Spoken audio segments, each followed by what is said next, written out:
আমাদের এবারের নিবেদন প্রভাত কুমার মুখোপাধ্যায়ের গল্প ছদ্মনাম। ধূমপান, মদ্যপান, মাদক সেবন স্বাস্থ্যের পক্ষে ক্ষতিকর। গল্পটি লেখকের কল্পনাপ্রসূত।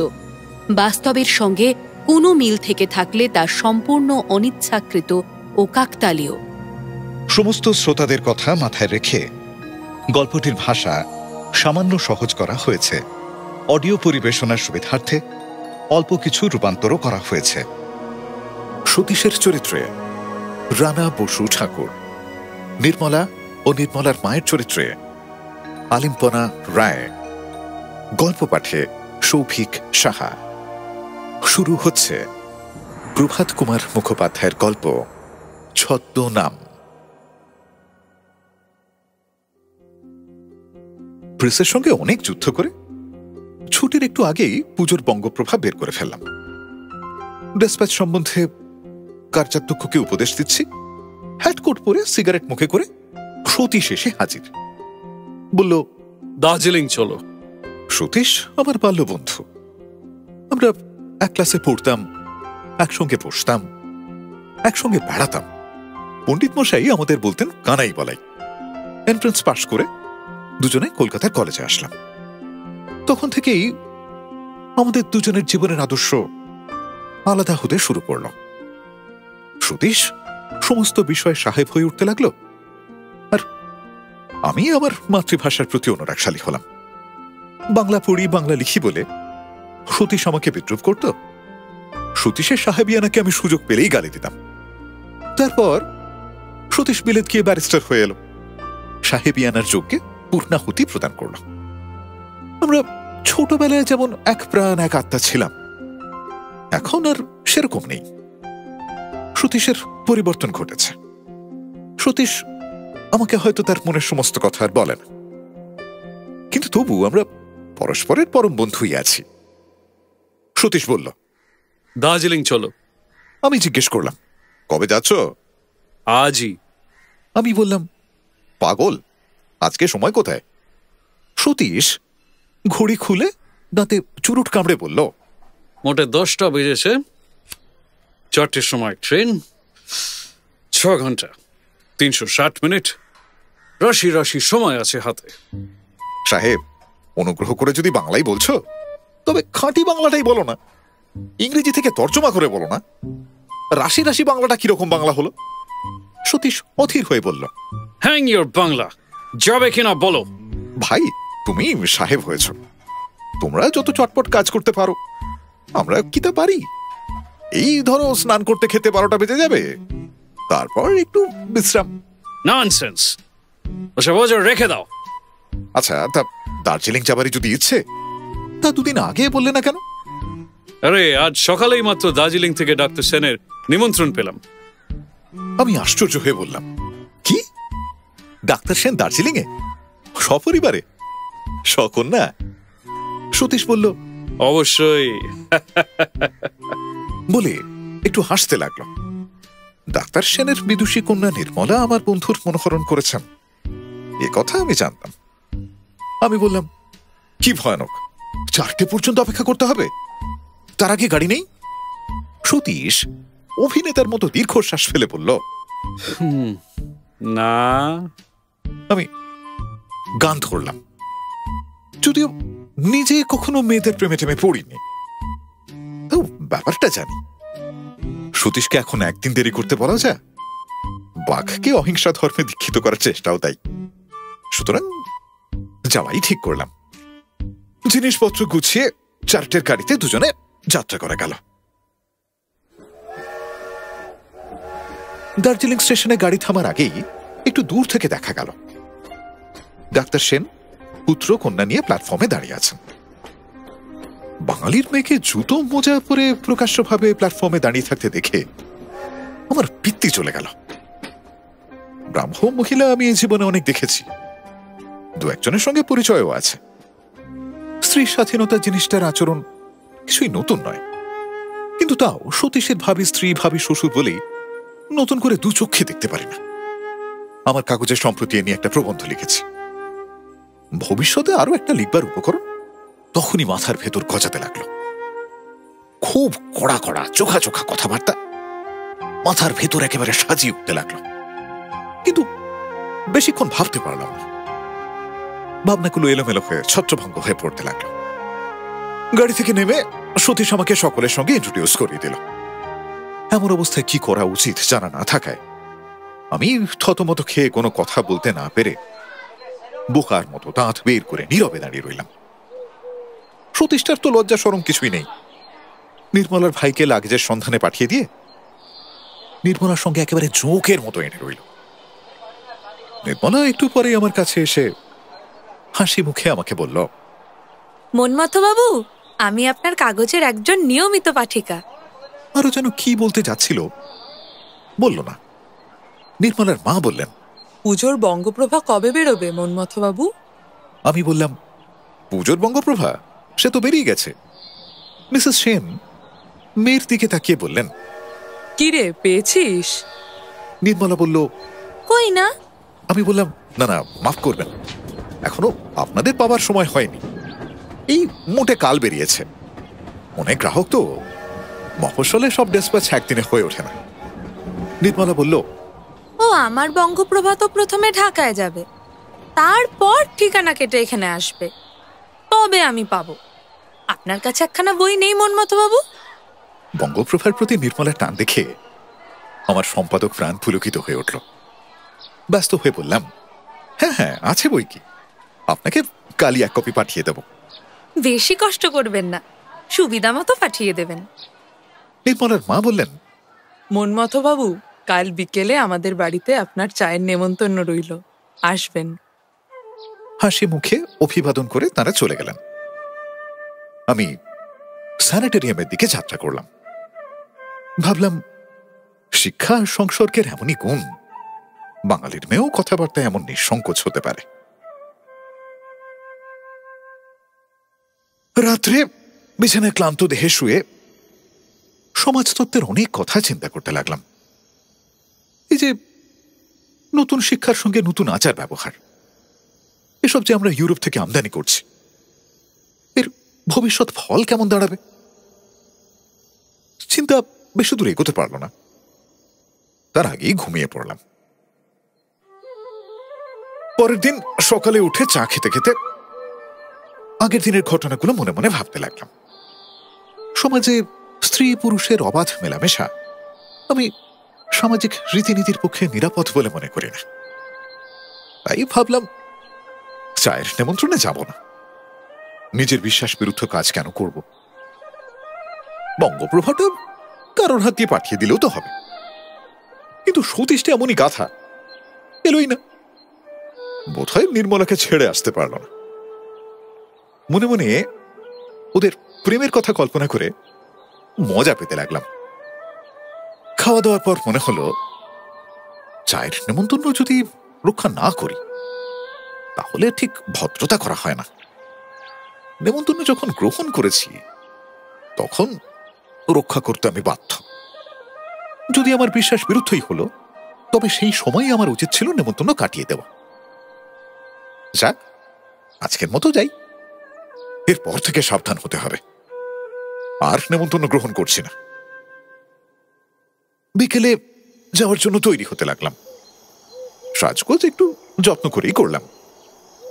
নিজেকে বোঝালাম, শুধু ছেলেদের মধ্যে ঘুরে বেড়াতে গেলে সাজগোজের তারতম্যে কিছু যায় আসে না, কিন্তু মেয়েদের মহলে একটুখানি পারিপাট্য দরকার।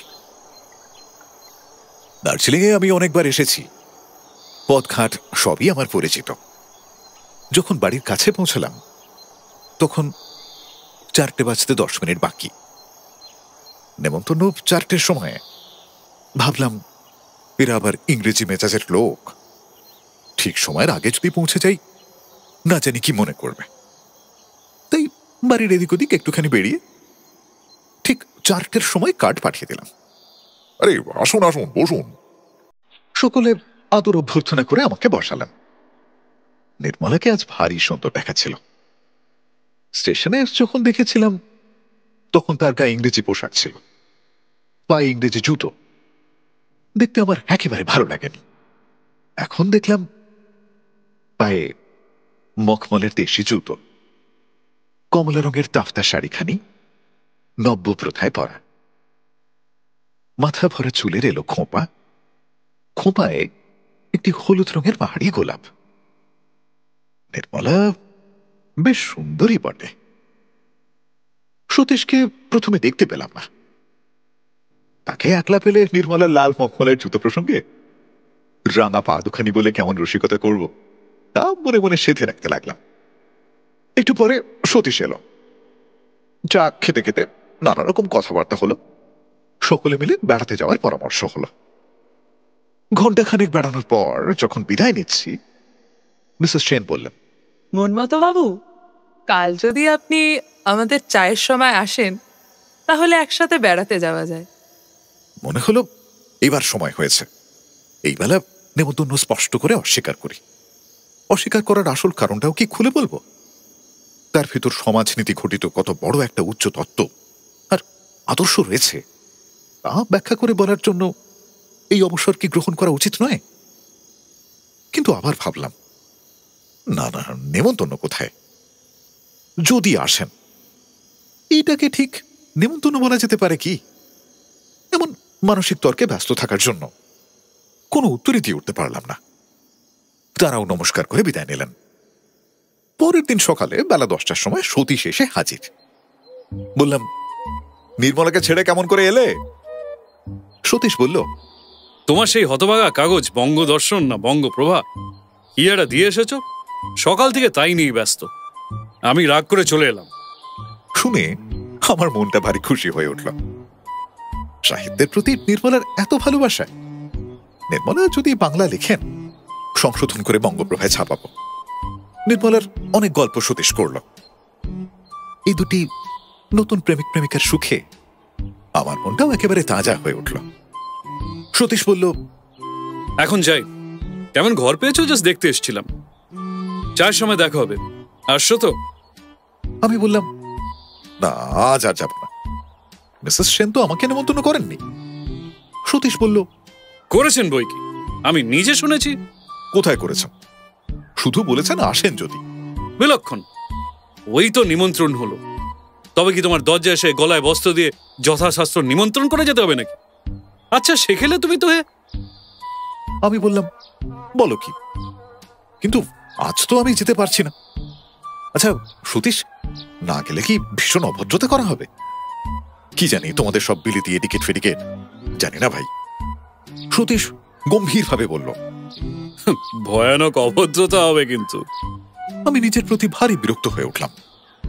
সেই সময় মিসেস সেনকে অন্তত এটুকু বললেই হতো যে না, আমি কালকে আসতে পারবো না, একটু কাজ আছে। তা না করে এটা রীতিমতো নেমন্তন্ন হলো কিনা সেই মানসিক তর্কে ব্যস্ত হয়ে রইলাম। আর এখন এই অবস্থা। সতীশ হেসে বলল, না না, ভয়ানক অভদ্রতা হবে না। আরে অত চিন্তিত হয়েও না, শুধু একবার দেখা হলে ওই ক্ষমা প্রার্থনা করলেই চলবে। কিন্তু আসবে না কেন? না না না না, তুমি এসো। আসল কারণ সতীশকে একা বলতে অতটা উৎসাহ পেলাম না। বললাম, আজকে আমার একটু বিশেষ কাজ আছে। আরে সব বিশেষ কাজ টাজ কাল হবে, অন্তত আজ তো এসো, অন্তত আসতে চেষ্টা করো। বলে সে চলে গেল।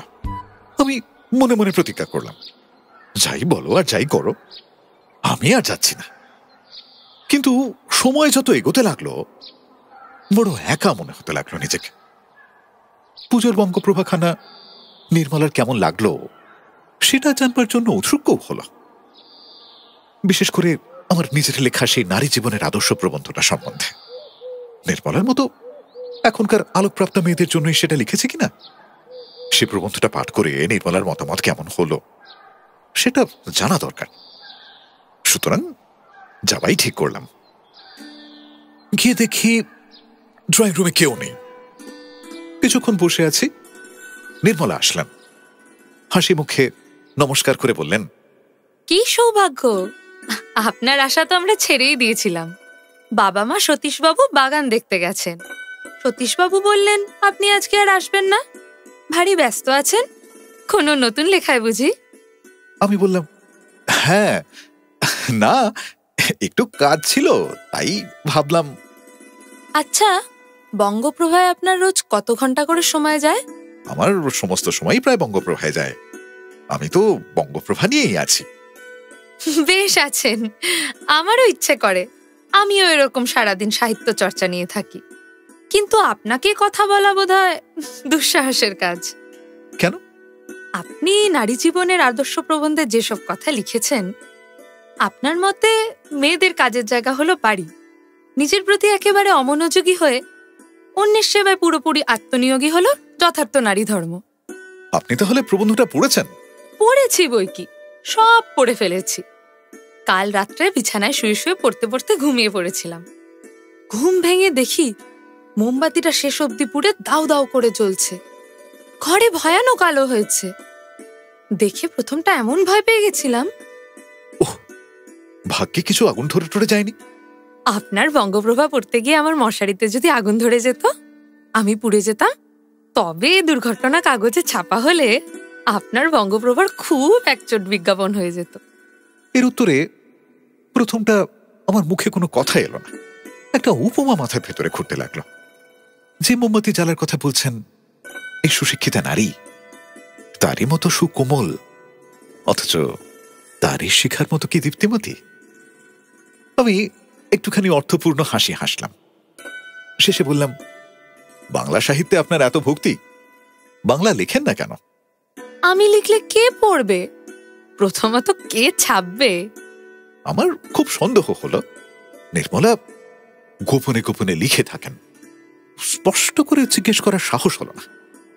সম্পাদকীয় প্রসঙ্গে ছোট গল্পের কথা উঠল।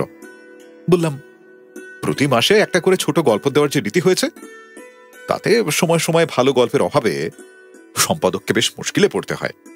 আমার এক বন্ধু ছোট গল্প লেখেন, আমার কাছে একটা রয়েছে, আপনি দেখবেন। এমন বিপদের সম্ভাবনা জানলে ছোট গল্পের প্রসঙ্গই তুলতাম না। সম্পাদকীয় ঘানি টানতে টানতে শিক্ষানবিশের অনেক গল্প আমাদের পড়তে হয়। কিন্তু এই এক মাস আমি ছুটি নিয়ে পাহাড়ে বেড়াতে এসেছি, তাও নিরুপায়। সুতরাং নির্মলাকে বললাম, তা দেবেন, দেখব। দেখে আপনার যথার্থ মতামত আমায় বলতে হবে। তা বলবো। আমার বন্ধু বলে কিছু রেখে রেখে বলবেন না তো? বেশ, আপনি যদি যথার্থ মতই শোনবার জন্য উৎসুক হন, যথার্থ মতই বলবো। নির্মলা তক্ষুনি উঠে গেলেন। কয়েক মিনিট পরে রুল টানা ফুলস্কেপ কাগজে সুন্দর সাবধান হাতের লেখায় লাল রেশমে কোনা বাঁধা একটি পাণ্ডুলিপি এনে আমার হাতে দিলেন। প্রথম পাতায় চোখ রেখেই আমি বললাম, নতুন লেখক? নির্মলা বললেন, হ্যাঁ। কি করে জানলেন? নতুন লেখকরা প্রায় বেশ ধরে ধরে যত্ন করে পাণ্ডুলিপি লেখেন। পুরনো লেখকদের হাতের লেখা প্রায় অস্পষ্ট হয়। এই বলে সম্পাদকীয় অভ্যেস মতো একেবারে শেষ পৃষ্ঠা উল্টে লেখকের নাম খুঁজলাম, কিন্তু নাম নেই। শেষ পৃষ্ঠায় চোখ বুলিয়ে দেখলাম নায়ক বা নায়িকা বিষ পান করেছে কিনা।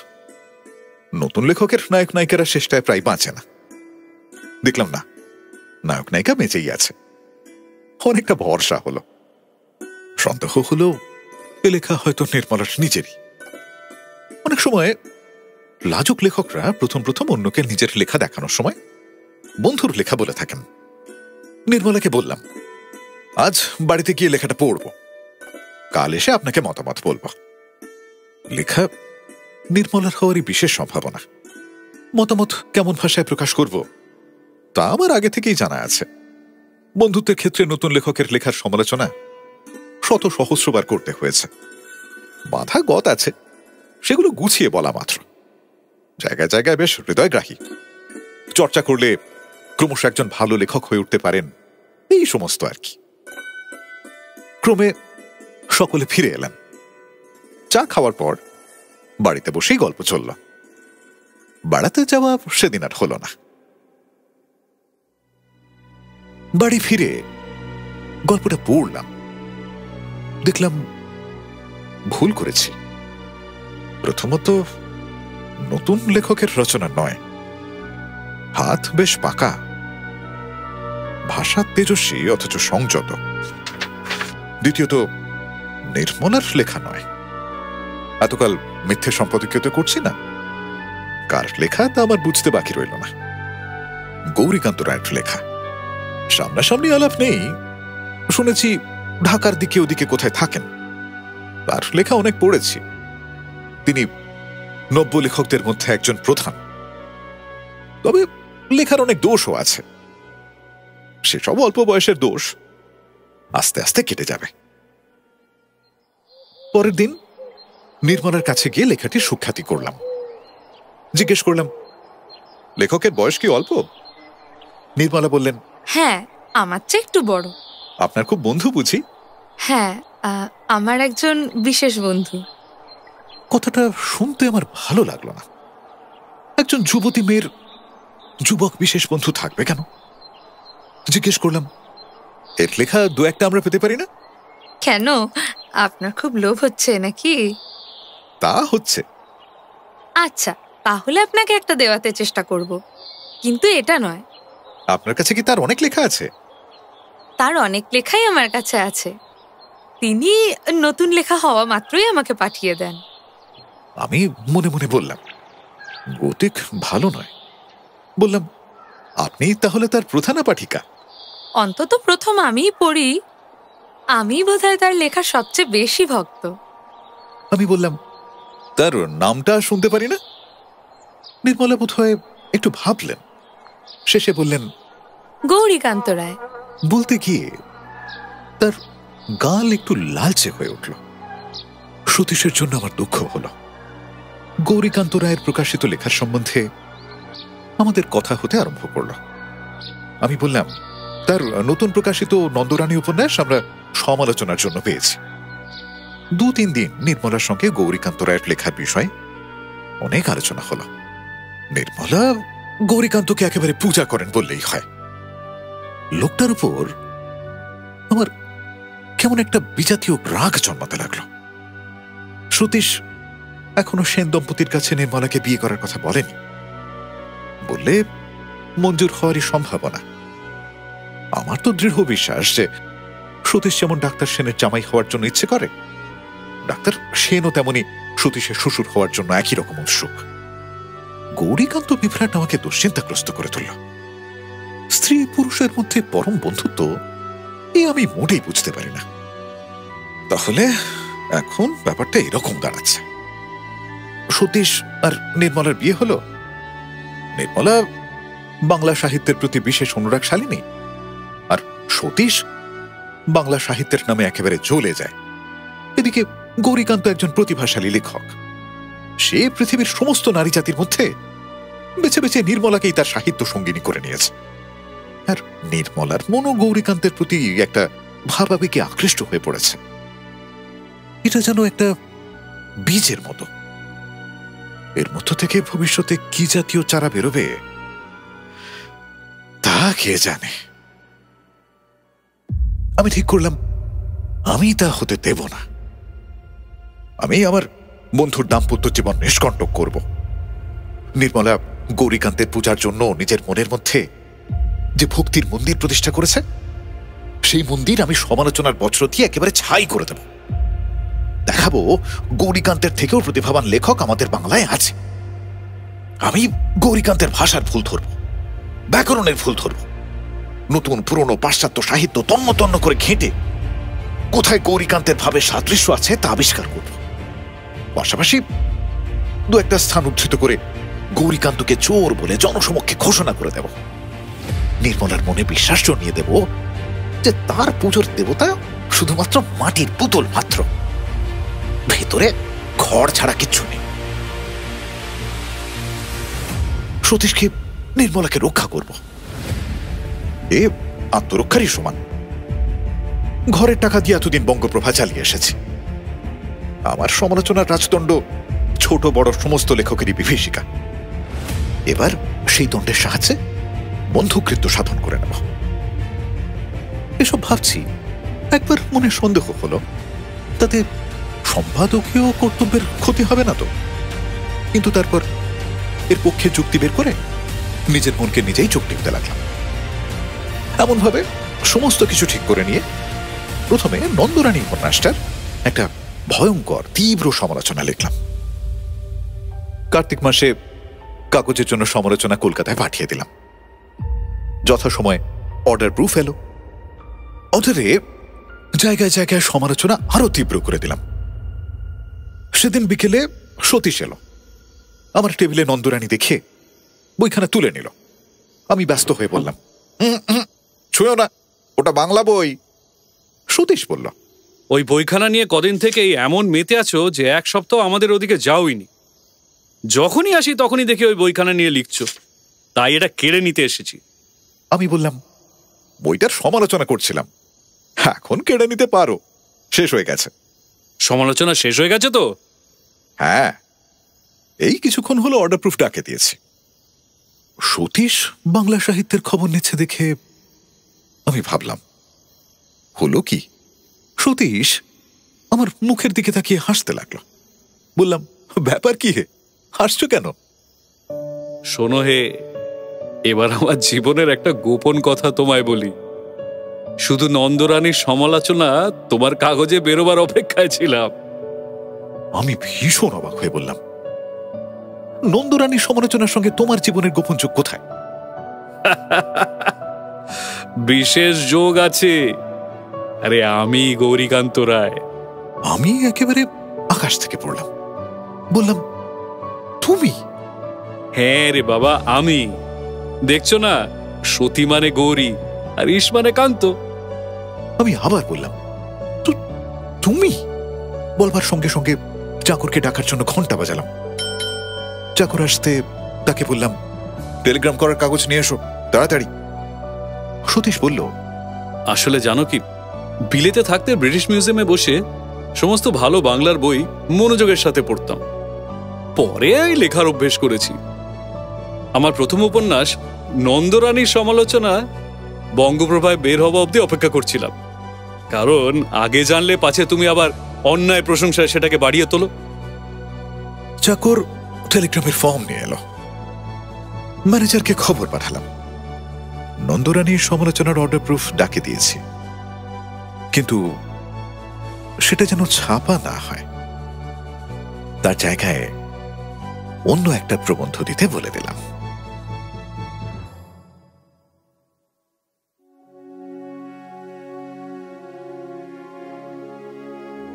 শুনলেন প্রভাত কুমার মুখোপাধ্যায়ের গল্প ছদ্মনাম। সতীশের চরিত্রে রানা বসু ঠাকুর, নির্মলা এবং নির্মলার মায়ের চরিত্রে আলিমপনা রায়, শব্দগ্রহণ সুরজিৎ গাঙ্গুলি, আবহ ও শব্দ নিয়ন্ত্রণ অরিজিৎ পাল, পোস্টার ডিজাইন চয়ন মণ্ডল, গল্প পাঠে অন্যান্য চরিত্রে এবং পরিচালনায় সৌভিক সাহা। এমন আরো অনেক গল্প রয়েছে ক্লিক অ্যাপে। সঙ্গে থাকুন, শুনতে থাকুন।